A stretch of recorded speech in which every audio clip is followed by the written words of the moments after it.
This is the Becoming Podcast, a conversation about the intersection of God's truth and modern life.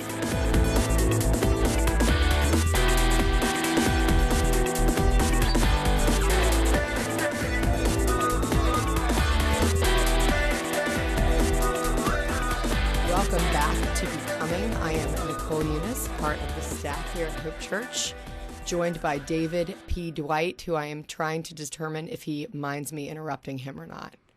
No, I don't mind. Like this right now. I knew that was coming. I knew it. I totally knew that. I didn't even We've worked together pause. long enough. I could tell that was coming. No, interrupt me. I think we got to have good dialogue. It's do you kind of fun ever, to do like, that. if people shouted out during your sermon, do you think that would throw you off? It depends what they shouted out. Like if they're like, "Amen, brother." No, that'd be fun. And that comes every so often. I wish we would institute like an "Amen, brother" at Hope Church. Maybe this will be the week that I'll start. I wonder if our silent sentry mind's being interrupted. Yeah. Someday that person will speak. Yeah, one day, all three people who listen to this podcast are going to get to know. Plus my mom, that makes four. Well, your mom, my wife. I do not think that my husband is listening. I'll just go ahead and throw that out. Yeah. You know what? We can do a test, and I'll have said that, and then I'll tell you if he ever asked me about it, because it's kind of like I made fun of him. We're probably going to need to have a little ESPN type part to the podcast for your husband to listen to it. Oh, yeah. Oh, that would be good. We can have like one. What is your team? You got a team? Wait. No, hold on. Time out. I don't have You a were team. introducing yourself. Tell everybody. We talked about cheerleaders last time. I didn't cheered get in that. college. That's part of why You I used cheered in that college? analogy. You didn't know about roll call. It's like clap. My name is Anna. And you make a rhyme. Uh-huh. We'll work on that for next time. Maybe that will make the silent sentry speak when we have the roll call. It'll make he him or laugh. she will probably have to make interrupt her laugh, us. him laugh, her laugh. You know what else? I bet if we sung a song, that he or she might actually stop the podcast. So Well, we won't do that. being in a studio, it makes you kind of feel like a big shot. And this cool mic right in front of me. I got to interrupt and say wanna... your chair is taller than mine, and it makes me feel inadequate. I just want to say that. Maybe we should switch chairs. Okay, maybe next time. All right. It'll be equal. And maybe people who hear it would somehow feel that exchange. The change. I mean, yeah, the change. It's a beautiful You might be more assertive. That's I don't a know. worship We'll song. see. All right. I'm trying to see how many times I can interrupt I was talking you. about having the mic and being in the studio. Yeah. It always makes me want to sing a Bette Midler song or something, Like, Do you did think you it's ever really know hot that you're in my here? hero? And I love your scarf today. It's very big. Cold, it's very and becoming. the humidity is Get high. it? It's becoming. It's very good, Nicole. The humidity, there's a lot of humidity. Elizabeth Humidity. is my wife. We talk about this a lot. If it's like 40 degrees and humid, that's cold. That's like going to feel much colder than 30 degrees and dry. Yeah. Okay. Anyway, you said one thing about you. But I don't you remember. introduced me, I did. but I didn't have a chance to say, hi, I'm David Dwight. David Dwight. You And- preach and teach, and I do. you're sort of the czar of Hope Church. The czar? Oh, I Czar. thought you said you're sort of bizarre. That works sometimes. Bizarre czar, the bizarre czar of Hope Church. I'm going to try to think of a new title for you every week That's great. because we did Reverend Doctor. Now we have czar. Remember Okay. that czar time in Czar government? doesn't feel as that was good kind to of me. it was kind of a funny time. Those were dark days, the czar days when Yeah. people were czars. Let's not get political. That's definitely not. That will be for a later episode. All right, we're not here to do that. I am here to say that I believe it's 126 degrees in the studio today. I agree with that. I don't know how our studio engineer lives in here. You could lose weight in here. Actually, do you remember that? Talk about how could people like grow. a sauna? Sometimes how people shrink. They want to know part of changing. So what you're saying is actually shrinking is a sign of growth. I Like think if I we're lose weight and I'm actually shrinking, I'm growing. Well, we're 'cause shrinking in here right now. You are, It's not- because you have like a wool dress on. Oh, it's hot. Okay. Well, anyway, you were trying to lose weight recently. Remember at the staff meeting? To say that I was trying to lose weight recently would be a statement that would be accurate no matter when you ever said it. Really? Because I'm It doesn't always seem like trying it. to lose weight recently. You told me once you're kind of an all or nothing guy. So I'm a it's not bingy. one brownie. It's like a dozen. Right. I'm like brownies. a bingy eater. So Along with the tweeter. Bingy, tweet, Yeah. bingy. yeah, well, you're the only one who told me I was a bingy tweeter. But yeah, I'm a Hashtag- bingy eater. he's I'm a hashtag bingy eater. bingy. I mean, like if a Pyrex or whatever of warm brownies comes out of the oven, I mean, who eats one brownie? I agree. I know people who do. I don't have know some in my how family. That happens. And I look at them like if you have a dog, when a dog cocks his head and puts one ear up, when a member of the family can eat one brownie, I'm like, what? It's better for me not to get into them, because if I eat one, there's no less than 7 that are going down by the end of the experience. Well, you had a good temptation opportunity. Sometimes we have food in our staff meetings, and Right. you turned down that food real fast. You held to it. Yeah, but what you find is that people who are sort of trying to lose weight, they try to like gird up their discipline when they're around other people.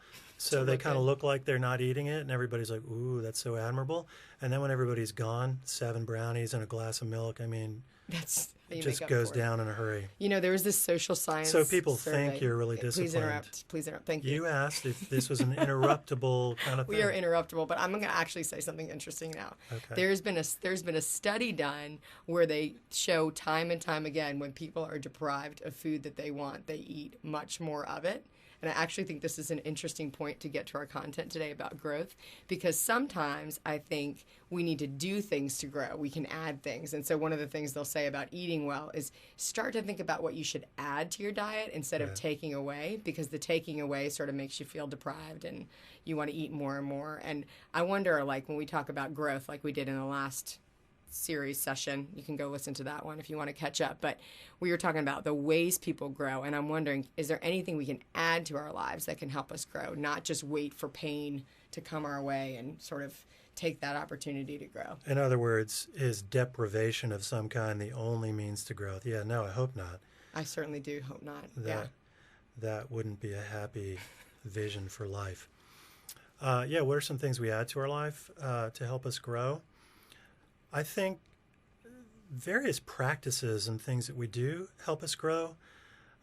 Sometimes you got to make a decision to step up, to try something, to take on something, to step up to a new level. This is interesting. I find this happens a lot. For Christian people who are, spiritual, which of course is what we're all about, but every so often there's some things that sometimes people say, and I'm like, really, really? So, you might say to somebody, hey, would you consider getting involved with such and such? And they say, well, I want to really pray about that. Now, I want to be serious for a moment and then maybe not so serious. It's good and important to pray about God's direction in your life and so on. But in my mind, it's like there's stuff that's kind of not that big a deal. I don't need to pray about it. And then there's other stuff that's bigger, like if my gas tank in my car is on empty, I don't pray about whether the Lord's leading me to go get a tank of gas. It's just pretty obvious I got to get a tank of gas. Well, it's sometimes like in Christian leadership, we're like, oh, so you need to pray about it. So what that means is you don't actually want to do this, but you're not going to say no to me right now. So what happens circle is back around later. Sometimes what happens is the silent sentry almost broke. I know the silence. I could hear the laughter over there. What happens is, like you ask somebody, would you consider doing something? And it does ask them to take a step up, right? So they come back and they say, I prayed about it and I don't feel the Lord leading me to do it. Okay, sometimes I totally get that, but really sometimes I wonder if that's just spiritualized language to say, I think that's going to stretch me a little bit and I don't think I want to be stretched. So I'm going to couch that in, I prayed about it and I don't know that the Lord's leading me to do it. Like when your child gets out of 3rd grade and it's the first Tuesday after Labor Day, they go to 4th grade, right? But you don't say to your child, would you like to pray about stepping up to 4th grade? Your child will pray about it and say, Mom, I don't feel the Lord calling me to 4th grade. Like 3rd grade, I think I'm good at 3rd grade. I don't feel the Lord calling me to 4th grade. You're like, whether you're ready or not, you're going to 4th grade.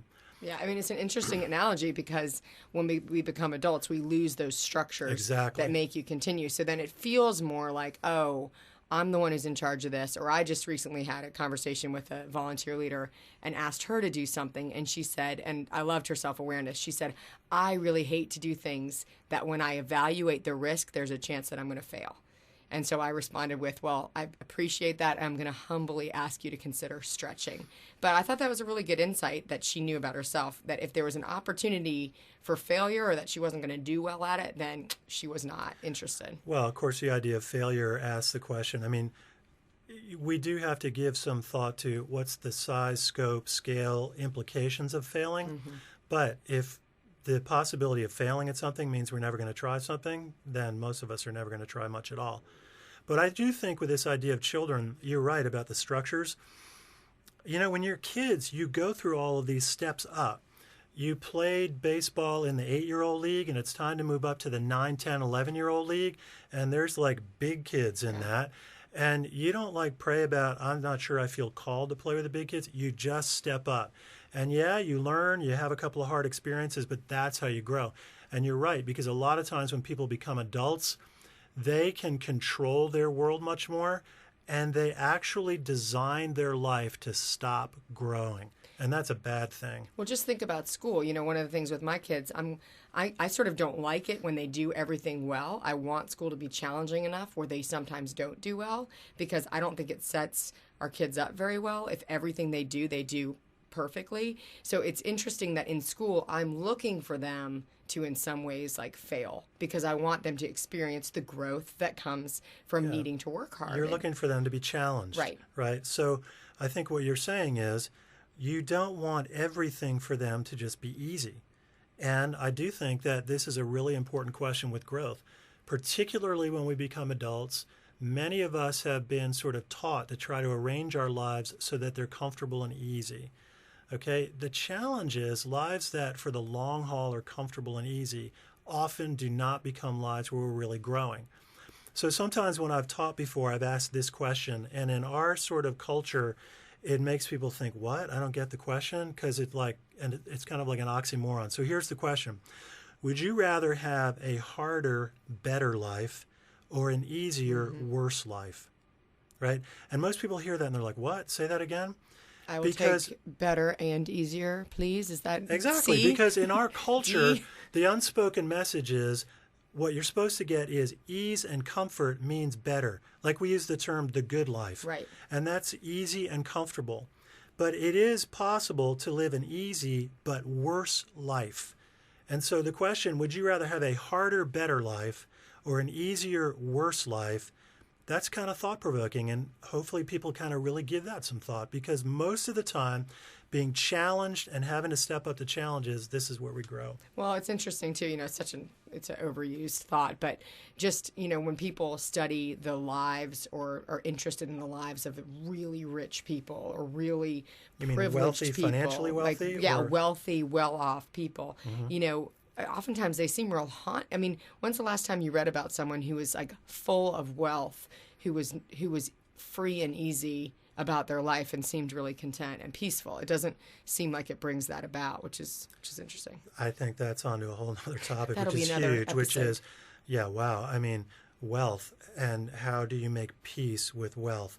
Wealth also tends to create comfort, but wealth also tends to lead toward relational isolation.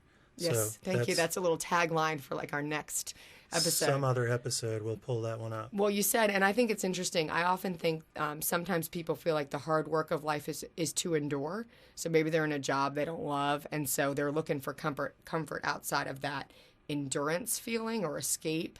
But if that was me, let's say it's not me because I work here, and that would be awkward right now if I said that. You're very happy. Let's talk with your about job. someone else. We'll call her Betsy. Betsy is in a job where she feels like her life's Betsy about a studio enduring. engineer? Betsy is the silent sentry. So if that's this case where you think I'm expending a lot of energy just enduring life, what would be a way to maybe grow that would invigorate like that kind of life? I feel like that might be a lot of people just kind of doing Sunday morning. Well, for sure, there are many people who have challenging lives, or they may be in jobs or work that they don't like, or they find it really, really difficult. And that's hard. And that's a lot of people have that kind of challenge on their plate. Finding the ways to find God, really have a rich relationship with God in the midst of this hard road, that's another topic for a big conversation right there. Yeah.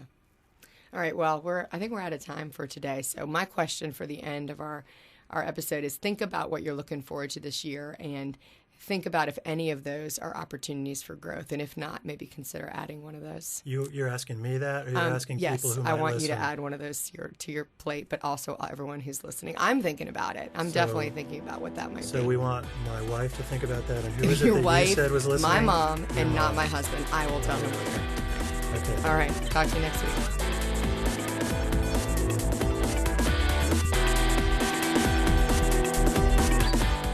Becoming is a ministry of Hope Church in Richmond, Virginia. You can find us online at www.hopecentral.com.